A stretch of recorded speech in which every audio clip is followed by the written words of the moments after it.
Depuis la nuit des temps, chercheurs et scientifiques cherchent par tous les moyens de comprendre la climatologie passée.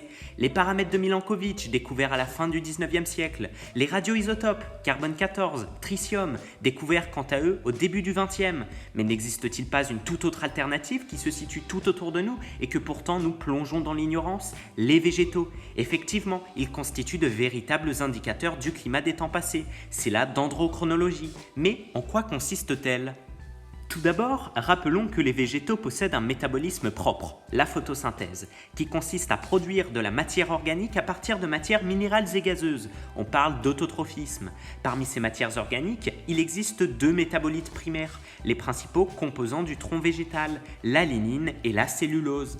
La lignine est principalement contenue dans le vaisseau conducteur ascendant de sève du xylème, extrêmement imperméable, permettant une circulation harmonieuse de la sève brute du sol vers la feuille.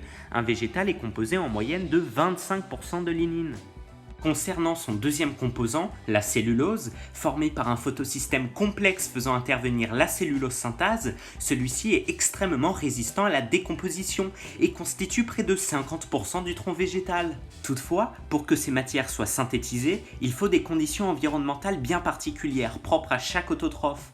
Par exemple, leur production sera maximale chez un pin sylvestre s'il n'y a presque pas de pluie. Dans le même contexte, pour un bouleau, la production de lignine et de cellulose sera maximale en cas de forte chaleur et minimale en cas de faible température.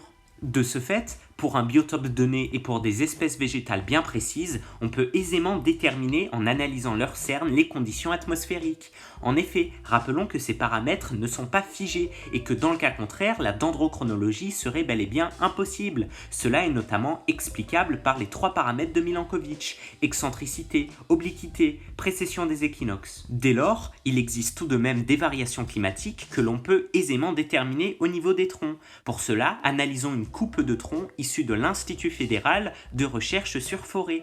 On y distingue plusieurs cernes d'un chêne, reflet de production cyclique de lignine et cellulose de largeur très variable. Tentons de retrouver les conditions climatiques qui ont disparu, cachées par un trait blanc. Tout d'abord, nous observons à gauche une cerne qui tend vers une direction bien précise, comme si elle était attirée vers la gauche. C'est le reflet d'un vent très fort. Concernant la cerne ayant noirci, cela est étroitement lié aux gaz qui se dégagent lors d'un incendie. Or, quelles peuvent être les causes d'un incendie? Une température trop importante et un forçage lumineux trop fort, d'où la présence de cernes épaisses juste au-dessus.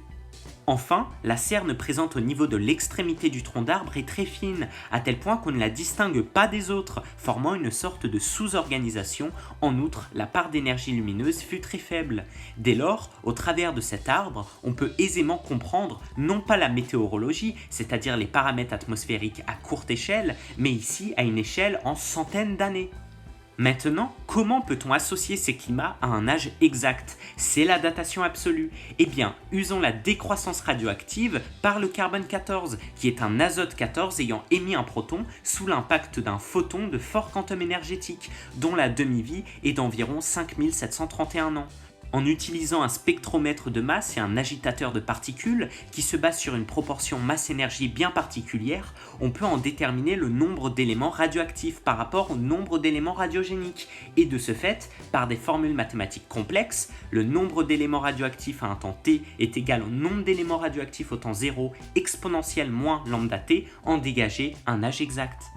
Pour un arbre vivant, on ne peut bien sûr remonter dans le climat que jusqu'à la germination de celui-ci, mais si l'on étudie de vieux arbres ayant poussé il y a bien longtemps et dont les troncs ont servi à construire des bâtiments ou encore ont été enfouis dans des tourbières, il est possible de remonter de plus de 1000 ans dans l'histoire du climat. Par conséquent, la dendrochronologie est une méthode simple, peu coûteuse, précise et verte de détermination du climat à une époque bien précise qui permet à l'homme de mieux connaître le cours des paramètres atmosphériques, à l'instar de l'hygrométrie ou encore de la pluviométrie. Cette méthode est extrêmement précieuse car c'est avec elle que l'on peut confirmer l'impact de l'activité humaine sur le dérèglement climatique depuis la période industrielle.